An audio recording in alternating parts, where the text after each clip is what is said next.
When do major powers actually go to war?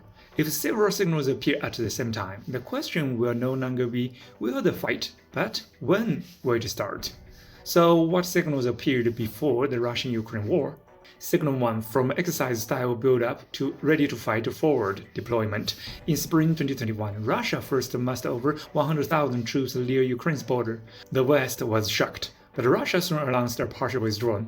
So many thought the crisis was over, but the camps were not dismantled, the rail unloading points stayed, and the forward armor and fuel depots didn't move.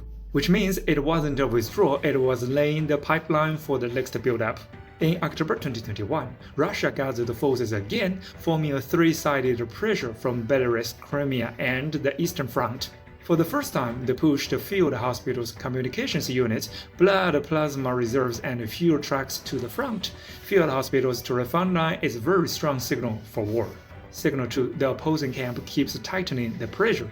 Ukraine made 3 war forcing moves in the year before the conflict. First, wrote joining NATO into its constitution, locking in its strategic direction. Second, fully embraced the later military system, weapons, instructors, technology, and operational standards. Third, military friction sharply increased in the Donbas area. Those moves basically erased Russia's most sensitive strategic buffer though and pushed Moscow toward action. Of course, Ukraine had the rights to do those domestic things. The question was, Russia had the same rights to erase their potential threats too. So which side should think about the consequences first? The weaker side, right? Signal 3, NATO keeps escalating. The Black Sea Breeze 2021 exercise, the largest since the Cold War, with over 30 countries included amphibious landings, anti-submarine warfare, sea control contests, and joint strikes, all aimed at large-state warfare. You know, it's Russia, right? To Russia, this looked like a simulation of how to blockade the Black Sea and conduct air-sea attacks against Russia.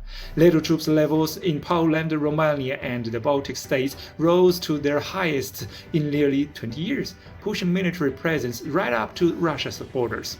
Signal 4. The US openly predicts war and actively builds a conflict atmosphere from the late 2021 to early 2022.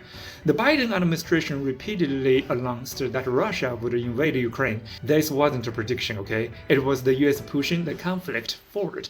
Right after that came evacuating the US embassy in Kyiv, urging allies to withdraw their citizens. Diplomatic withdrawal plus embassy evacuation. That was one of the clearest pre-war signals. Signal 5, border friction suddenly surges and becomes politicized. In mid-February 2022, artillery fire in Donbas suddenly doubled. Both sides accused each other of provoking, and the front line ignited quickly. This wasn't accidental, it served only one purpose, providing a legal pretext for war. So Russians said, we must predict Donbas residents. Ukraine said Russia is provoking. NATO said Russia is manufacturing an excuse. Then the last signal, crossing the legal threshold. 3 days before the invasion, Putin recognized the independence of Donetsk and Luhansk.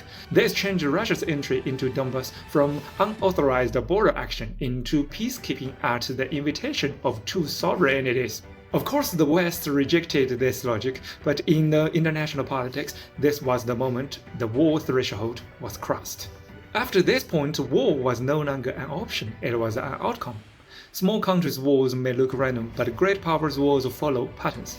War doesn't suddenly break out, it accumulates. It's not unexpected, it's layered step by step. It's not forced either. All sides push the board to the edge of the table. Ukraine pushed its strategic direction to irreversibility. NATO pushed its military presence to irreversibility. The US pushed the conflict atmosphere to irreversibility. Russia pushed its military deployment to irreversibility. When military, diplomatic, legal, public opinion, and border friction signals all light up at once, no side has room to retreat. When one side is forced to take one more step forward, the whole board falls off the table. So, where do you think China, the US, and Japan stand right now? Is the war irreversible? Follow me, an Eastern perspective, to see the world.